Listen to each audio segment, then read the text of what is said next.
সাহেব, ওনার আমাদেরকে অল্প সংখ্যক দিক নির্দেশনা দিয়ে ইনশাআল্লাহ চলবে।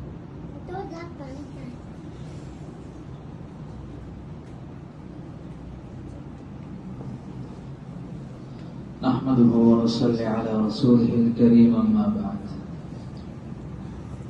أعوذ بالله من الشيطان الرجيم. بسم الله الرحمن الرحيم. من سلك طريقا يلتمس فيه علما سهل الله له طريقا إلى الجنة. قال الله تبارك وتعالى: يرفع الله الذين آمنوا منكم والذين أوتوا العلم درجات.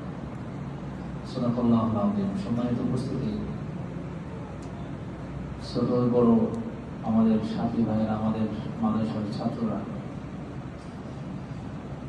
আমরা সকলেই সর্বপ্রথম মালিকের দরবারে শুকরিয়া আদায় করে বলি আলহামদুলিল্লাহ, যে মহান মালিক আমাদেরকে সুস্থ রেখে কুরআনুল কারীমের চমৎকার একটি আয়োজনে অংশগ্রহণ করবার তৌফিক দিয়েছেন। এটি সত্যি আল্লাহ তাআলার অনুগ্রহ, ভালোবাসা ছাড়া সম্ভব না।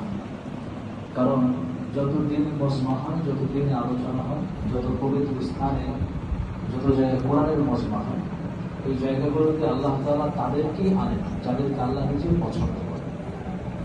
সেটা বুঝতে পারছো? তোমরা যারা ছোট ছোট মাসুম বাচ্চা, যারা ছাত্ররা আছো, তোমরা নিষ্পাপ, তোমাদের দোয়া কবুল হবে।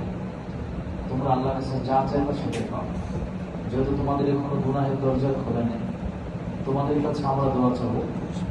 সময় যেহেতু বেশি না, আল্লাহ তাআলা যেন আমাদেরকে সিহাত আফিয়াতের জিন্দেগি, সুস্থতা এবং নিরাপত্তার জিন্দেগি যেন দান করে। সবাই বলে আমি। তোমাদের যারা আসাতে কেরাম রয়েছে, যারা তোমাদেরকে 24টা ঘন্টায় দিক নির্দেশনা করেন, তাদের কথাগুলো মাথা পেতে মেনে চলবে। এটা হচ্ছে সবচেয়ে বড় নসিহত। যে আর উস্তাদদের সাথে যদি কখনো কোনো বেয়াদবি হয়ে যায়, তাহলে তারা সাধারণত উত্তীর্ণ হতে পারে না, তারা সফল